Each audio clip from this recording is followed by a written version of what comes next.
વિદ્યાર્થી મિત્રો, હવે ધોરણ 4 વિષય અંગ્રેજી એમાં યુનિટ નંબર 3 માય ફેમિલી. એમાં અહીંયા રાઇમ્સ આપી છે. ફિંગર ફેમિલી નામની રાઇમ્સ છે. ફિંગર ફેમિલી એટલે આંગળીઓમાં જે ફેમિલી બનાવી હોય એને ફિંગર ફેમિલી કહેવામાં આવે છે. તો એક્ટિવિટી નંબર 1 છે રહી. તો આપણે અહીંયા કહીશું કે father finger where are you? Here I am, just behind you. એટલે ફાધર ફિંગર, જે આપણી આંગળીઓમાં સૌથી મોટી જે આંગળી હોય એને ફાધર ફિંગર કહેવામાં આવે છે. એટલે પૂછે કે ફાધર ફિંગર એટલે પપ્પાની આંગળી ક્યાં છે? એટલે પછી જવાબ આપે છે આંગળી કે હું અહીંયા છું, કે તમારી પાછળ જ છું એમ. તે રીતે mother finger where are you? Here I am, just behind you. બરાબર? એટલે પછી મધર ફિંગર, તો પપ્પાની જે આંગળી છે એની આ બાજુની જે પહેલી આંગળી આપણે એને મધર ફિંગર કહેવામાં આવે છે. કે મધર ફિંગર ક્યાં છે? તો પછી જવાબ આપે છે કે હું અહીંયા છું, તમારી પાછળ જ છું. પછી કે છે brother finger where are you? Here I am, just behind you. એટલે હવે બ્રધર ફિંગર એટલે ભાઈની આંગળી કઈ કહેવાય? તો પપ્પાની આંગળીની જે બાજુની આંગળી આપી હોય એને બ્રધર ફિંગર કહેવામાં આવે છે. એમ પૂછે છે કે બ્રધર ફિંગર ક્યાં છે? એટલે પછી જવાબ આપે છે કે હું અહીંયા છું, તમારી પાછળ જ છું. બરાબર? પછી sister finger where are you? Here I am, just behind you. પછી પૂછે છે કે સિસ્ટરની આંગળી ક્યાં છે? તો આ જે છેલ્લી આંગળી છે એને સિસ્ટરની આંગળી કહેવામાં આવે છે. એટલે કે હું અહીંયા જ છું, તમારી પાછળ જ છું. છેલ્લો ફકરો છે કે baby finger where are you? Here I am, just behind you. એટલે આ જે અંગૂઠો છે એને બેબી ફિંગર કહેવામાં આવે છે. પૂછે છે કે બેબી ફિંગર ક્યાં છે? તો કે છે કે હું અહીંયા જ છું, કે તમારી પાછળ જ છું. બરાબર? આ રીતે આપણે રાઇમ્સ વાંચવાની, નોટમાં આને લખવાની. હવે અહીંયા ચોપડીમાં એક્ટિવિટી નંબર 2 કે સાંભળો અને મોઢેથી વાંચો. હવે અહીંયા એક ફેમિલી વિશે તમને સમજૂતી આપવામાં આવી છે.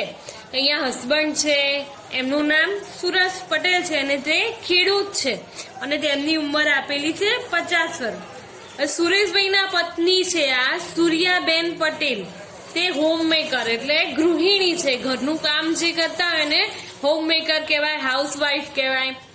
અને તે 49 વર્ષના છે.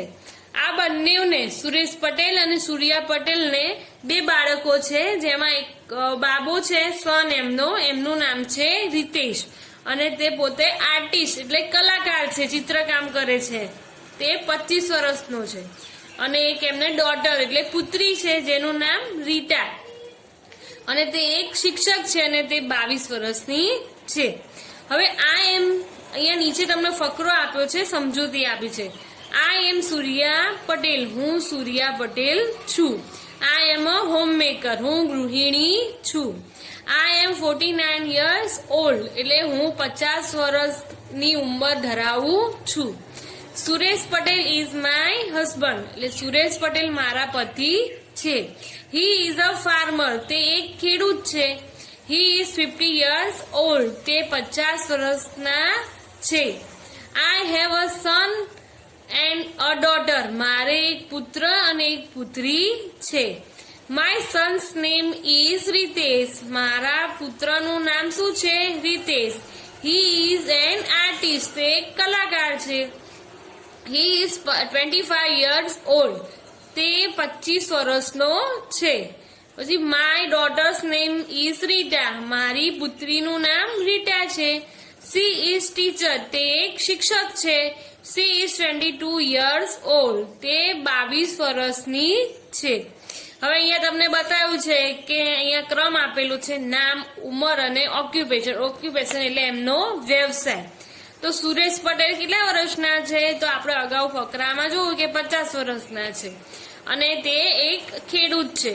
પછી સૂર્યા પટેલ જે 49 વર્ષના છે અને તે હોમમેકર એટલે ગૃહિણી છે.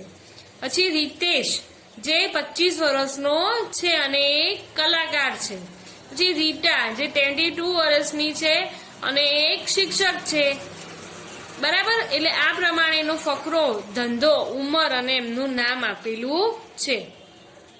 હવે અહીંયા એક્ટિવિટી નંબર 3 કે ફકરા પરથી નીચેના પ્રશ્નના જવાબ યસ કે નો ના ખાનામાં ખાલી રાઈટની નિશાની બતાવવાની છે. તો તમને પૂછ્યું કે ઇઝ સુરેશભાઈ મેરીડ? હા, સુરેશભાઈના પત્ની છે સૂર્યાબેન, એટલે એમના લગ્ન થઈ ગયેલા છે, એટલે આપણે યસમાં રાઈટ કરીશું. પછી ઇઝ સૂર્યા ધ વાઇફ? શું સૂર્યાબેન વાઇફ છે કોઈના? તો હા, તે સુરેશભાઈના વાઇફ છે, એટલે અહીંયા આપણે યસ ઉપર રાઈટ કરવાનું. તે રીતે ઇઝ સુરેશ ધ સન? શું સુરેશ કોઈનો સન છે? સન તો હોય, બરાબર, સન હોય, કોકનો સન હોય પછી તે ફાધર કે મધર બની શકે, પણ અહીંયા એમને એમના ફાધરનું નામ બતાવ્યું નથી. અત્યારે તેમને પિતા તરીકે દર્શાવેલા છે, એટલે અહીંયા આપણે 9 માં રાઈટ કરીશું. પછી are Ritesh and Rita the children? શું રીતેશ અને રીટા બાળકો છે? તે બાળકો તો છે સુરેશભાઈના, પણ તે મોટી ઉંમરના છે, એટલે અહીંયા આપણે 9 ઉપર રાઈટ કરીશું.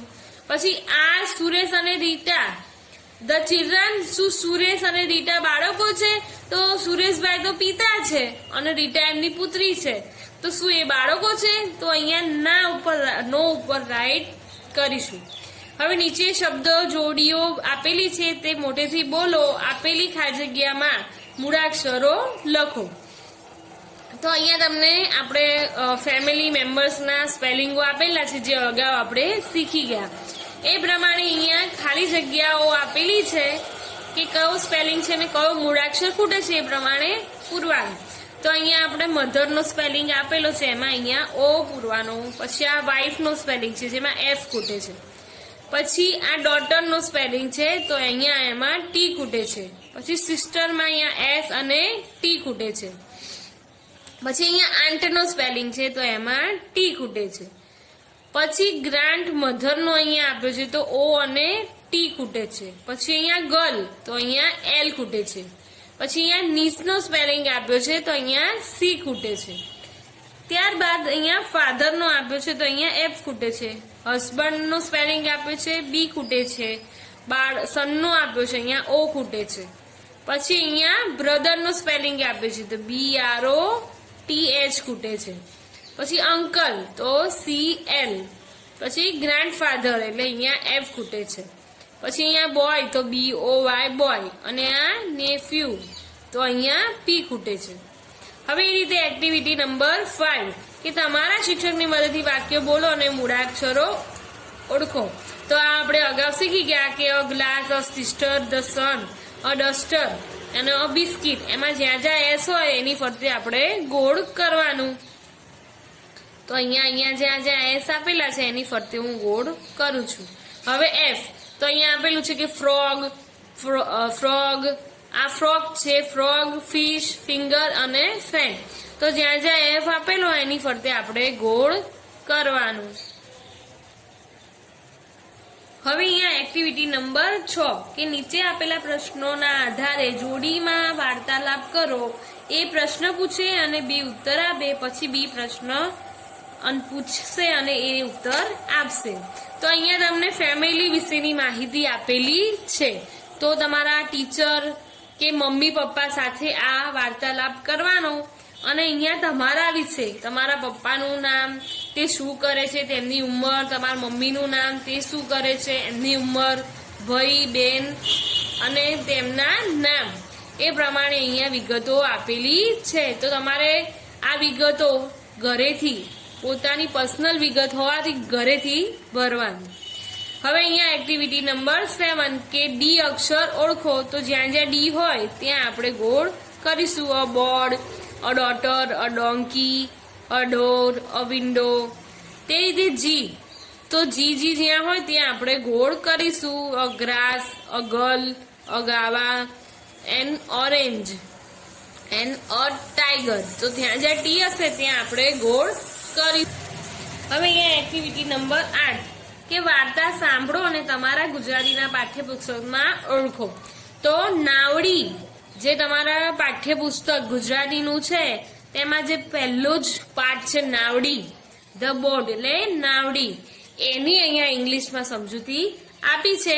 હું અહીંયા ઇંગ્લિશમાં વાંચું છું, તમારે ચોપડી સાથે રાખી એનું ટ્રાન્સલેશન વાંચવાનું. A fog, a cheek, a mouse, an ant and ladybird all went out for a walk. શું કહે છે કે દેડકો, મરઘી, ઉંદર, કીડી અને ભમરો બધા ચાલવા માટે બહાર જાય છે. Soon they come to the bank of river. Let's jump and swim, said the frog, and it jumped into the water. તો તરત જ તેમને એક નદીનો કિનારો જોવા મળે છે. એટલે ફ્રોગ એટલે જે દેડકો હોય છે એ કહે છે કે ચલો આપણે અંદર કૂદકો મારી અને તરીએ, અને તરત જ પાણીમાં જમ્પ મારે છે. But we can't swim, shouted the chick, the mouse, the ant and the ladybug. એટલે અમે તરી નથી શકતા એવું કોણ કહે છે? તો મરઘી, ઉંદર, કીડી અને ભમરો હોય છે એ કહે છે કે અમે તરી શકતા નથી. પછી કોક કોક કોક ધ ફોગ લાફ્ટર, એટલે દેડકો કઈ રીતે હસે? તો એનો અવાજ આવે ક્રો ક્રો અવાજ આવે ને, કે એ રીતે હસે છે. You are hopeless and laughter again, કે તમે કશું જ કરી શકતા નથી એમ કરીને તે ફરી હસે છે. The chick, the mouse, the ant and the ladybird did not like, કે કોઈ આપણી ઉપર હશે તો આપણને ગમે, તો એ રીતે જ મરઘીને, ઉંદરને, કીડીને અને ભમરાને ગમતું નથી. They said, not what we will we do. They thought and then they did this. બરાબર, તે કહે છે કે અમે કરી શકીએ છીએ, અને તે વિચારે છે, ઘણું બધું વિચારે છે તેઓ લોકો, અને પછી નક્કી કરે છે. The chick went away and soon came back with a leaf. તો મરઘી એક પાન લઈ આવે છે જલ્દી જઈને. The mouse came with a piece of wood, mouse એક લાકડી લઈ આવે છે, એટલે ઉંદર એક લાકડી લઈ આવે છે. The ant brought a straw, પછી કીડી જે હોય છે ને એ સળી લઈ આવે છે, ભૂંગળી લઈ આવે છે. And the ladybug brought a long piece of thread, એટલે કાચલી. લોંગ પીસ ઓફ એટલે કાચલી જે હોય એનું જે છોતરું હોય નારિયેળનું એ લઈ આવે છે ભમરો.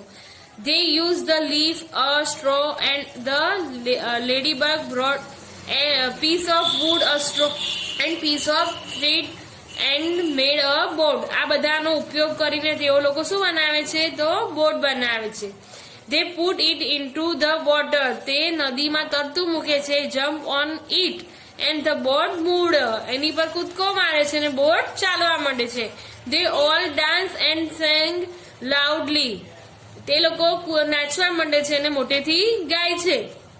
The frog had the voice, તો દેડકાએ અવાજ સાંભળ્યો. It looked up from the water, તે પાણીની બહાર જોવે છે. ધ ફ્રોગ બીકમ હેપી, તે ખુશ થઈ જાય છે અને તે તાલીઓ પાડે છે. હવે અહીંયા એક્ટિવિટી નંબર 13, તેમાં એક વાર્તા આપેલી છે કે જમ્બો મીટ્સ મોન્ટી. જમ્બો મોન્ટીને મળે છે. મીટ્સ એટલે મળવું, બરાબર. તો અહીંયા તમને સર્કલનું ચિત્ર આપ્યું છે. 3 હાથી વિશે અહીંયા ચિત્ર બતાવેલું છે. તો એક મંજીરા વગાડે છે, એક શરણાઈ વગાડે છે અને એક ડ્રમ વગાડે છે. તો અહીંયા તમને નીચે એની વાર્તા આપેલી છે. બૂમ બૂમ બુમરા બૂમ, એટલે બૂમ બૂમ Bumrah boom, boomra, boom, I have come a long way.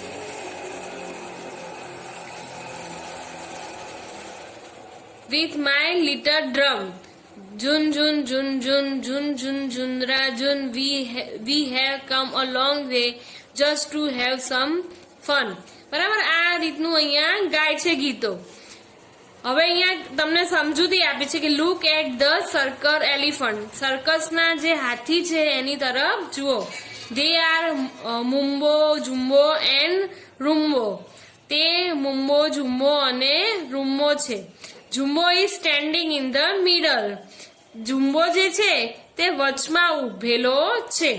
He has a drum, તેની પાસે ઢોલક છે. હી ઇઝ વેરી નોટી, તે બહુ જ મસ્તીખોર છે. પછીના પેજ ઉપર અહીંયા આપેલું છે કે નાવ ધ સર્કસ ઇઝ ઓવર, એટલે કે હવે સર્કસ પૂરું થઈ જાય છે. Jumbo is in the tent, jumbo અત્યારે ક્યાં છે? ટેન્ટ એટલે તંબુમાં છે. જે આ તંબુ બાંધેલો છે એમાં જમ્બો છે. He is looking throw the tent, તે બહાર જોવે છે, તંબુની બહાર જોવે છે. હી ઇઝ હંગ્રી, તે ભૂખ્યો થયો છે. હી વોન્ટ્સ સમ ફૂડ, તેને થોડુંક ખાવાની ઈચ્છા થાય છે. There are some nice bananas, ત્યાં આગળ થોડા સરસ કેળા હોય છે. But how can Jumbo get them, તે તેને કઈ રીતે મેળવે તે વિચારે છે. પછી નાવ જમ્બો ઇઝ રનિંગ અવે, હવે જમ્બો ભાગી જાય છે. ફ્રોમ ધ સર્કસ, ક્યાંથી ભાગી જાય છે? કે સર્કસ માંથી ભાગી જાય છે. ઓલ આર સ્લીપિંગ, જ્યારે બધા સૂઈ ગયા હોય છે ત્યારે તે અવાજ કર્યા વગર ચૂપચાપ ત્યાંથી નીકળી જાય છે. જમ્બો ઇઝ ગોઈંગ અવે, જમ્બો બહાર જતો રહે છે. ફ્રોમ ધ ટેન્ટ, તંબુની બહાર જતો રહે છે. He is holding the bells, otherwise the noise will wake up everyone, તેને બેલ હાથમાં લઈ લીધા, જો હાથમાં લે નહીં તો બેલનો અવાજ આવે અને બધા ઉઠી જાય, તેના કારણથી તેને બેલ હાથમાં લઈ લીધા. હવે now Jumbo is very near the tall banana tree, હવે બનાનાનું જે ઝાડ હોય ને તે ઊંચું હોય એટલે હવે જમ્બો બનાના ટ્રીની એકદમ નજીક છે. હી લવ્સ બનાના, એને બનાના ગમે છે અને તે ખૂબ ભૂખ્યો થયો છે. હી ઇઝ હંગ્રી ટુ, તે ખૂબ ભૂખ્યો પણ થયો છે. Oh what is Jumbo doing now, હવે જમ્બો શું કરશે? તો he can not reach the banana, તે બનાના સુધી ચડીને તો પહોંચી શકે તેમ નથી. ધે આર સો હાઈ, તે ખૂબ ઊંચા છે. હી શેકિંગ ધ ટ્રી હાર્ડ, તો એને શેકિંગ એટલે હલાવવું, એ ઝાડ એકદમ જોશથી હલાવવા માંડે છે. He thinks the banana will fall down from the tree, કે હલાવાથી જો કેળા નીચે પડી જાય અને હું એ કેળા ખાઈ લઉં, તે વિચારી અને તે ખૂબ જોશથી ઝાડને હલાવે છે. પછી but who is sleeping on the banana tree, પણ અહીં જુઓ કે કોઈ ઝાડ ઉપર સૂઈ રહ્યું છે. વેલ ઇટ ઇઝ અ મંકી, તે કોણ છે? તો એ વાંદરો છે. હિઝ નેમ ઇઝ મોન્ટી, તેનું નામ છે Monty. Jumbo does not see the monkey, જમ્બોએ મંકીને જોયો નતો. He shake the tree very hard, તે જોશથી ઝાડને હલાવવા માંડે છે. Lo the monkey is falling down, જોશથી હલાવતો હતો એટલે વાંદરો ઝાડ ઉપરથી નીચે પડી ગયો. Right on a top of Jumbo's head, તે એકદમ જમ્બોના માથા ઉપર જ પડે છે. Jumbo shout and laughs, Jumbo બૂમો પાડે છે અને હસવા માંડે છે. અને ધે બીકમ અ ફ્રેન્ડ, અને તે મિત્રો બની જાય છે. હવે અહીંયા એક્ટિવિટી નંબર 40 કે તમારા શિક્ષકની મદદથી નીચેનું ગીત અભિનય સાથે ગાઓ. તો come little children come to me, we will learn English, we will sing, we will dance, but only in English. એટલે આમાં કે છે કે બાળકો તમે નજીક આવો, હું તમને ઇંગ્લિશ વિષય એટલે અંગ્રેજી વિષય શીખવું. અને આપણે ગીત ગાતા ગાતા, ડાન્સ કરતા કરતા ઇંગ્લિશમાં બોલવાનું અને ઇંગ્લિશમાં ડાન્સ કરવાનું અને ઇંગ્લિશમાં ગીત ગાવાનું. પછી come little children clap clap clap, clap એટલે તાળી પાડવી, એટલે કે બાળકો નજીક આવો આપણે તાળીઓ પાડીએ. Now little children tap tap tap, tap tap એટલે તાળી પાડવાનો જે અવાજ આવે એને ટેપિંગ કહેવાય. એટલે કે હવે બાળકો તાળીઓ પાડી રહ્યા છે. ડાન્સ ઇન અ સર્કલ એટલે રાઉન્ડ કરી અને એમાં નાચી રહ્યા છે. રાઉન્ડ એન્ડ રાઉન્ડ, ગોળ ગોળ છે એમ. The jump dear children and fall to the ground, એટલે કે કૂદકો મારો બાળકો અને જમીન ઉપર બેસી જાઓ. બાળકો હવે અહીંયા આપણે યુનિટ 3 અહીંયા આપણે પૂરું થાય છે.